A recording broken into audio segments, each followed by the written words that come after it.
Les enfants d'Europe 1. Et ce matin, Dimitri Pavlenko avec les enfants d'Europe 1. Retour sur un carton au cinéma. Il part tout à 30 janvier 2002, sortie en salle d'Astérix et Obélix, Mission Cléopâtre.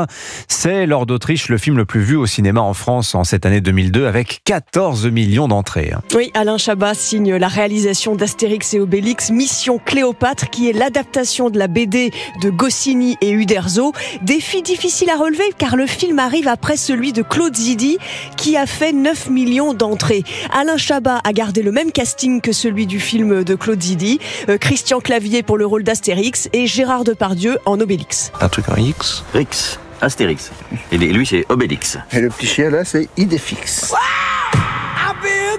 45 millions d'euros de budget, c'est le film le plus cher de l'histoire du cinéma français, alors que cela devait être un film pas cher au départ. Il est produit par Claude Berry et pour Europe 1, le journaliste cinéma Bruno Kras en parle avec Alain Chabat. Moi j'ai dit mais Claude, je te rappelle, sauf ton respect, que tu m'as dit j'aimerais bien faire un film moins cher que le premier. Astérix et Cléopâtre, ça veut dire qu'on se lance dans l'Égypte ancienne, qu'il y a des pharaons, des batailles, des Romains, des catapultes, le palais, etc. Il m'a dit bon écoute, voilà, ça coûtera ce que ça coûtera. Alain Chabat ajoute à son casting une ribambelle de stars, Monica Bellucci, Jamel Debbouze, Gérard Darmon et Édouard Baird. C'est une bonne situation, ça, Scribe.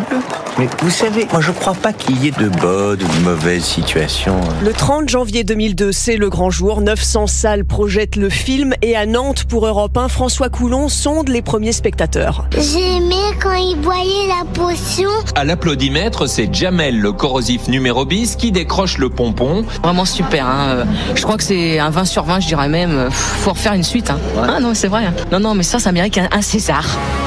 Et la fille du scénariste de la BD, Anne Goscinny, dit sur Europe 1 que son père aurait adoré le film d'Alain Chabat. J'ai demandé à Alain si le soir ou la nuit il faisait tourner des verres et si mon père lui parlait. Parce que c'est un humour qui aurait pu être celui de mon père, remis au goût du jour. Le monologue d'Édouard Baird, le personnage de Jamel en numéro bis. Mon père aurait été dingue de ce film. Et pour le film, Alain Chabat a suivi l'album Astérix et Cléopâtre pratiquement case par case. Vous prenez le film et vous prenez l'album. On a l'impression que le film est déjà découpé quand on lit l'album.